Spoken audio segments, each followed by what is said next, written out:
What's up, you guys, and welcome to another episode of Dark Sage's Interlude. I'm your host, Chase the Dark Sage, and this show is brought to you by Beyond Beats and Culture, the best hip-hop show and platform on YouTube itself. And this is the show basically where I talk about some of the niches and the things that I like about hip-hop or in hip-hop that I can't really fit in the show Beyond Beats and Culture itself. So before we actually get into it, make sure you hit the subscribe button and like the video if you haven't already. But you already saw the title, you already saw the thumbnail. We are talking about Paul Wall's The People's Champ album today. His second album, sophomore album, which I guess you could say he kind of like bumped out the sophomore slump itself, but also this is one of those albums that came out in 2005 from Houston when they had their monster run itself, and this is supposed to be coming out on the actual day of it actually releasing in 2005. Hopefully I'm gonna make that time. I'm trying to record this early enough so I can actually make that time itself, but let's go ahead and talk about it. Paul Wall, The People's Champ, his second album.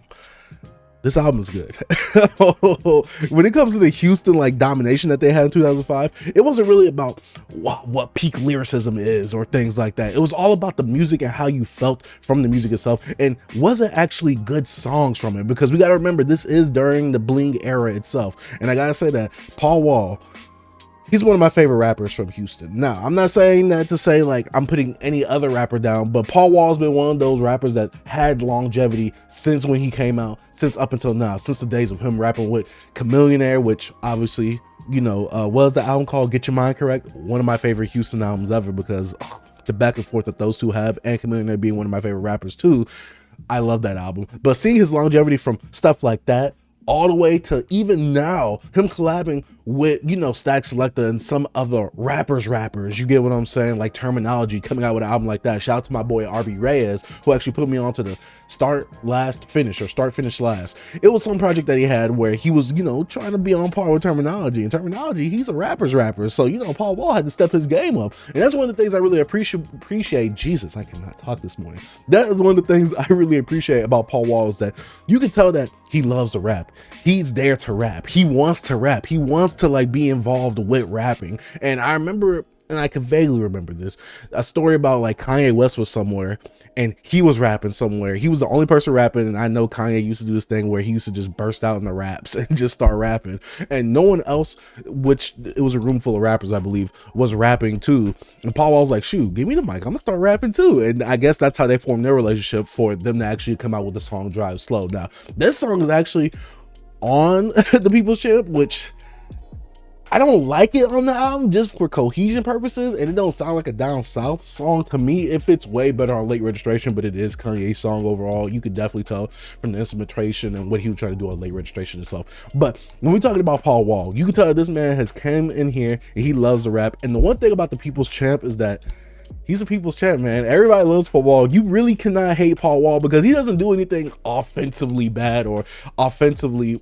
offensive, I guess, to where it's like, Paul Wall, you kind of acting funny. Now, social media side and all that type of stuff, I don't really see anything bad about Paul Wall in social media. So first of all, I'm glad. I love to see my legends age gracefully, and the way that you've seen that over the years, he's actually lost weight, gotten off the lean, you know, gotten like surgery to actually lose the weight. I think that's really dope to see him looking, you know, in a healthy state, him doing all these interviews, him still putting out music to this day, like Once Upon a Grind, which came out last year, and I thoroughly enjoyed that project. Actually, I really had a fun time with that project itself. Make sure y'all go check that out if y'all haven't already. But it's time to talk about The People's Champ. It's time to talk about this album, and I listened to this a good amount of times, and I think I had to listen to it so many times because it was hard for me to really find a way to articulate it, and I'm still struggling to find a way to articulate how I feel about this album still, in terms of like actually talking about the songs. But it's one of those albums where it's like, you know, you got the Currencies, you got the Don Kennedys, you got the Larry Junes, where it's one of those lifestyle albums where the culture around him is his personality. He lives and breathes in this culture. You can tell that he loves the culture that he's actually from. And so that's basically what the whole album is about. But let's actually go ahead and talk about The People's Champ. It came out September 13th, 2005. This actually hit #1 and it sold 176,000 copies. Now, I don't talk about the numbers over here, but that's really good, especially for no one really knowing what the Houston movement was before this whole reign was happening in 2005 itself. So let's actually go ahead and look at it. The singles on this album was Sitting Sideways, which is a classic Houston song. If you had to put Houston songs, you had to make a top 10 list, and I know that Bun B and Chase B, Travis Scott's DJ, already did this on Billboard. If you had to make a top 10 list, I feel like Sitting Sideways has to be in there. I forgot if they put it in there, but I feel like Sitting Sideways has to be in there. They Don't Know, great song. I really wish that Wikipedia on here had the actual Bun B version on here as well. The remix of, well, I guess remix, I don't know. It is on the Spotify version, and I like that version a lot. I don't know which version I like more, the They Don't Know with Mike Jones or the They Don't Know with Bun B. I don't know. But we also have Girl, which, you know, I've come around to this song on multiple listens, and we got Drive Slow, which to me is more of a Kanye single. But, you know, seeing Paul Wall on there and seeing like the Midwest connection with the Southern connection, I love it, man. I love that song, especially Paul Wall's smooth flow on that great instrumentation, that great production right there. Oh my gosh. But let's actually go ahead and get to a track list. There's about 17 songs, 69 minutes, 56 seconds. Now, I'm usually listening to this allegedly at work, you know what I'm saying? So the time actually passes by while I'm listening to this. And I do like a good amount of songs. There are some songs where I'm like, I'm kind of iffy on that. But besides that, let's actually go ahead and actually get into the track list right here. First track on here is produced by 3 6 Mafia, DJ Paul, Juicy J, and they even have a feature on here, I'm a Player, which is actually sampling Paul Wall's verse from Still Tippin', which he kind of like, I think does that like 2 or 3 times on this album actually. But getting this right here, I love the 3 6 Mafia production, because this sounds like a 3 6 Mafia song. This sounds like the era that, you know, they was in at this time, because this sounds like production that could have been on the Most Known Unknowns, which is my favorite 3 6 Mafia album itself. But then we got They Don't Know, which was actually on his debut album, but he had to bring it on to this album too. And trust me, that was a good choice, because this song is so hard with the samples from Fat Pat, UGK, and Lil Kiki. Oh my gosh, they don't know what that song about. They don't know what that ball about. Oh, that song is hard. I'm sorry. And then Paul Wall coming in with that already. Gridiron on here. He is the star like producer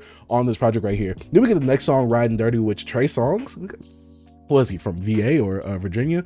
You know, we have that Southern connection with, you know, Paul Wall, and basically they're just not talking about like riding dirty like with the drugs like UGK. They're just talking about riding dirty as in like Houston culture. That's what they're really talking about in this song. But then we get, and this is the one of the interesting parts about this album, is that when it comes to Paul Wall, and I said that he loves to rap, you could tell that he just wants to get in the room and just rap with these people.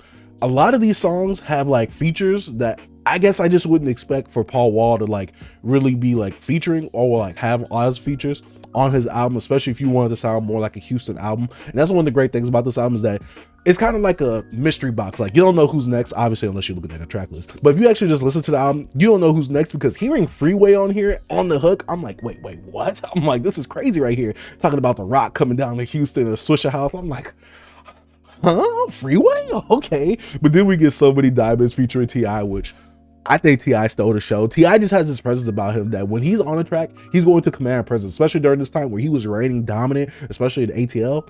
Come on, dog. Like T.I., like this was his song right here. And Paul Wall was kind of a feature. I hate to say that, Paul Wall, but it's T.I. Come on. Then we get Smooth Operator.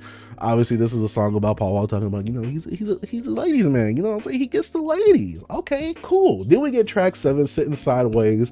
And the memories I have with the song, with Paul Wall actually being a character in Def Jam Icon, the fighting video game, and the song actually being in there. You could be able to DJ and change the song and like have the bass hidden, and then you hit your opponent with that. If you guys haven't played the game, you definitely don't know what I'm talking about. But if you have played the game, you know exactly what I'm talking about with the little DJ feature, and you have all the songs that's in the background, the actual licensed song, and having Sitting Sideways in there. Oh man, I love to have that song in the background. We also have Trill on there, which we'll get to in a second. But then we got The Internet Going Nuts, which basically is a song about Paul Wall going on the internet, which is also him being sampled from his Sitting Sideways, Still Tippin' verse.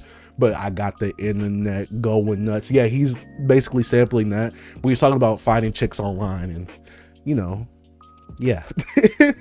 This was very early on. So was you on AOL? Because you had to have dial-up internet. I'm just thinking about that right now. But then we got track 9, Trill, which is a really great track, a standout track from this album, with BG and Bun B, both of them giving such good verses. Trill's hustle, Trill's on your grind. Oh my gosh, that song is hard. Then we get Sippin' the Bar, which I think is another standout song produced by Mr. Lee, the GOAT. And this song is basically about Houston culture itself. Sipping the bar is, you know, sipping codeine basically. Then we get track 11, Drive Slow, a great song, one of the best songs on the album. But to me, like I said before, it doesn't fit the vibe of that album itself, because when I hear Sipping the Bar, get the chop the screw sample on the hook, but then you get Drive Slow. I'm like, I get it thematically, yes, it does fit the album, but in terms of like sonically, to me, it doesn't fit the album. It's still a great song, but I like this way more on Late Registration than I do on Paul Wall's The People's Champ. But I get why he won't put that. This was a huge song for him too.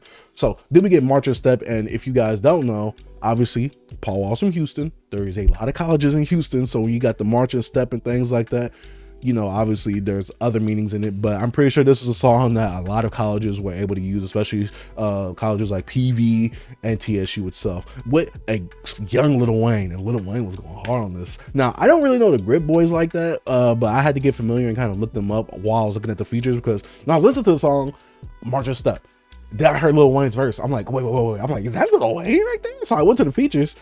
He wasn't credited. I was like, featuring Grip Boys. I'm like, okay, is this a group that Lil Wayne was part of? I looked it up. I'm like, I don't think I see any Lil Wayne in here, but it does have Lil Wayne on the song, which to me, he has a really good verse as well. Then we got Godplex, the track 13, which I thought that this was a really good song as well. The production on here is what really got me on this song right here. Then we get track 14, Girl, which is another single on here. This was one of the ones that I had to come around to on subsequent listens, and I was just like, okay, I get it. Not all the way for me, but I get it. Okay, I'm cool with the song. Then we get track 15, Big Ballin'. You know, self-explanatory. Then we get track 16, Sipping and Getting High. This song I'm a bit iffy on. Sometimes I like it, sometimes I don't. Sometimes I feel like at this point the album is dragging a bit to me. Then we get his most introspective song, which is 17, just Paul Wall talking about his relationship with his mom and his relationship, I believe his stepfather being there, because if you actually know about his real father, yeah, I'm not going to talk about that here. You could just look that up on your own. But Gridiron's production, again, fantastic. And the last track that I actually listened to that was on the actual Spotify version of this album, it has They Don't Know with the actual feature from Bun B in. God dang, Bun B killed that bad boy. Now, I hate that it's censored. Even the hook is censored. The sampled, chopped and screwed parts of the hook is censored. Paul Wall's verse is censored, and Bun B's verse is censored. Oh, why would you do that to me? Why would you tease me like that, Spotify? But when I'm looking over this album right here, right, I genuinely enjoyed this album. Now, Paul Wall is not like the greatest lyricist, especially during this time, but you can tell that he came in the booth and this boy knows how to rap. He wants to rap. He has that really chill, I wouldn't say monotonous flow, but he has a very chill, not monotonous, monotone. That's the best way I can say it. He has a very chill flow. Sometimes he speeds it up. Sometimes he keeps it slow, because I think he's from the city of the slow. You get what I'm saying? That sounds really bad the way I said that, but you get what I'm saying right here. But overall, looking at this track list, one, stacked features, which the features were used in a really good manner, and some of the production on this album as well. Gridiron was the standout in terms of production on this project right here. He was doing his thing right here. But we gotta talk about, let me see where the song is at. We gotta talk about S. Williams. Now, I don't know who this is, but his production on Sitting Sideways, that's like a Houston anthem to me. That's like a Southern anthem to me. You gotta have that song playing. I remember I put my fiance onto that song. She loves it. Oh, we both love it. Oh, this song brings back so many memories from back then itself. But man, when it comes to Paul Wall, he's one of those legends that I haven't made a video about, but he's one of those legends that has aged gracefully in hip hop. Now, he's more of a regional legend. You could say the same about a lot of like Houston artists, honestly, but he's more of a regional legend where a lot of people will not respect Paul Wall or really doesn't know about Paul Wall enough to respect him like that. But for me, because I am from the region, because I am from Houston and Dallas and Texas overall, I know what Paul Wall has done. I know what he's doing. I've seen his journey over the years. I've been following him for a long while. Now, I will say I have fallen off on him musically, but I am picking back up the ball on some of my Houston artists that I kind of like fell off the ball with while I was in college. But coming back to it, I'm like, all right, you sound hungry, you sound invigorated, and you still doing your dang thing, and you still not out here trying to compete, because I don't see Paul Wall as a person to try to compete, but I see him wanting to like match levels, basically. Like, he wants to be in the room, he wants to be included, and he wants to be that cool, chill guy. He wants to lay a verse down. He's always ready to rap, and that's one thing I can really respect about Paul Wall itself. But yeah, the people's champ, 20 years later. What do you guys think about this album? Have you guys heard this album? And what would you rate this album if you had to rank it? What is your favorite songs on this project? For me, honestly, Sitting Sideways, Trill, They Don't Know. I really love the intro track. Having a feature with Trey Songz, which I also did not expect either. This was a young Trey Songz as well. And a feature with Lil Wayne. And even though I don't like it on this album, I do love the song Drive Slow itself. Gotta say, this album was stacked, man. This album had some really good songs. There was way more songs that I loved than I did not like or I was about. But like I said, let me know what you think about the People's Champ down in the comment section down below. Like I said, thank you guys for watching. If you are new to the channel, if you haven't already, go ahead, hit the subscribe button, like the video, and hit the post notification if you want more hip-hop content and I guess videos in your feed itself. But yeah, this has been another episode of the Dark Sage Interlude. My name is Chase the Dark Sage, and I'm out. Peace. See, when I ain't had no money, I still had sauce. See, if you don't got no sauce, then you lost.